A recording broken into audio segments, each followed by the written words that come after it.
Welcome to another episode of Asia Unscripted. I am here on my rooftop.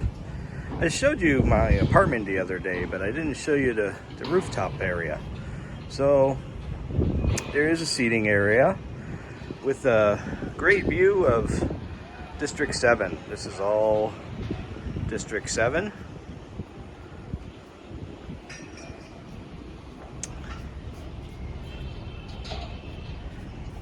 These apartment buildings, these tall towers, at nighttime, they give a light show.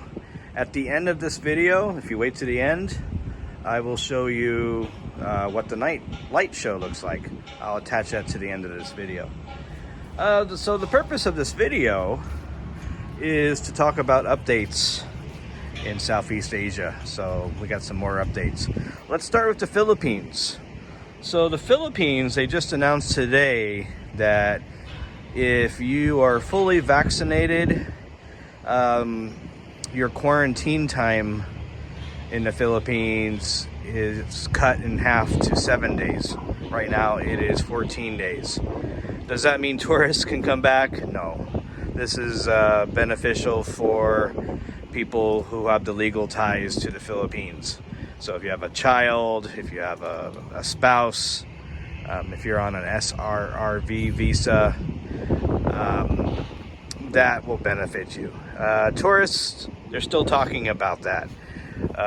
The Bureau of Immigration came out the other day and they are supporting the Green Lane plan that the Department of Tourism and the IATF are talking about.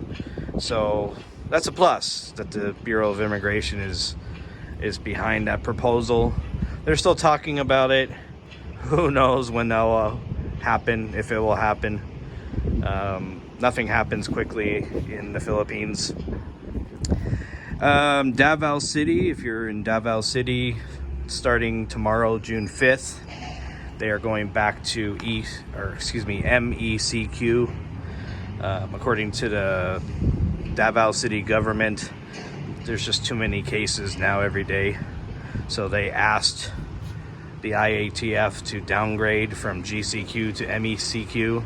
So that will be in effect from June 5th through June 20th.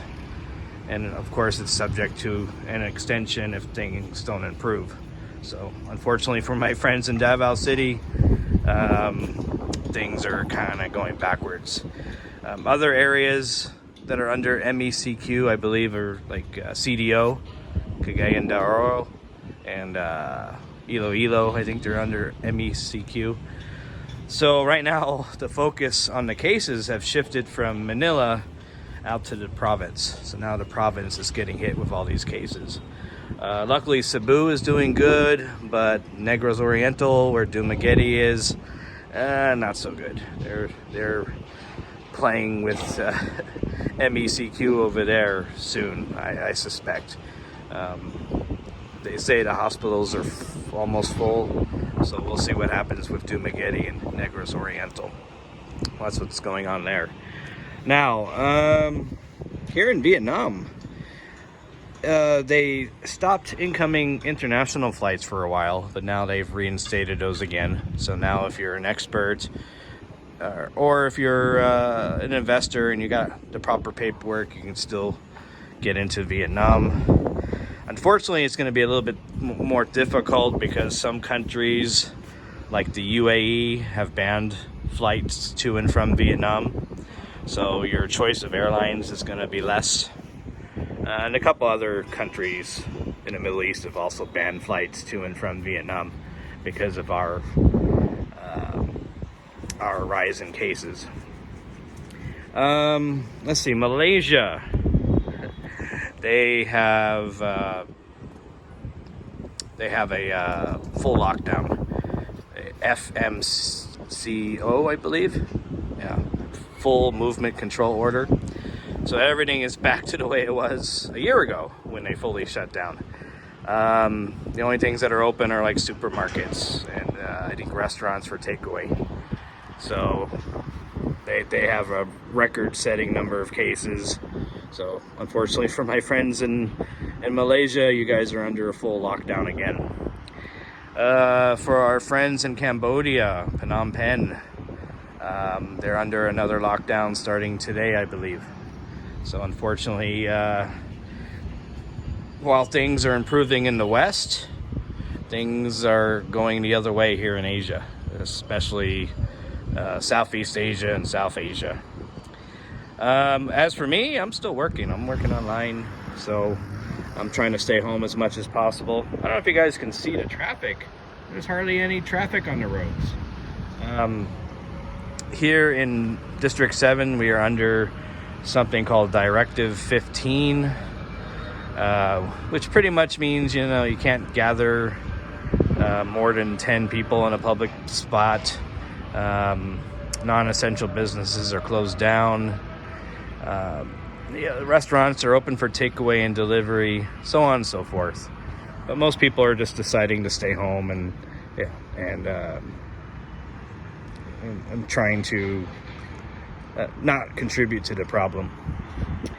But it's still way better than it was in the Philippines. Don't need a face shield here and don't need a quarantine pass to go out, so I'll take it. Other spots, Indonesia, they're starting their classes, school classes, July 1st. They're going to be in person, so Indonesia is trying to move along and move ahead. So that's good news out of Indonesia. Other stuff, Thailand, they're still planning on their the Phuket sandbox starting July 1st. There's so many details online. There's so many requirements.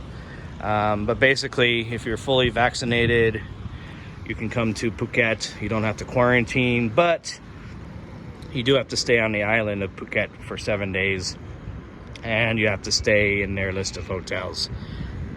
So, you know, it's up to you. If you really want to travel to Thailand, that's a way to do it. And you can find those specific details online. I don't have time to go over all the details for that. And then if the Phuket sandbox is successful, they will expand it to Bangkok and several other provinces this coming October. So on October 1st, they'll expand it to Bangkok and Chonburi and a couple other provinces. So good news there. So that's it for now. Again, I will follow up this video with this night light show with these towers. So yeah, keep safe out there. And this is Jason for Asia Unscripted, and I will talk to you guys next time. Don't forget to subscribe and click the bell for notifications. Take care.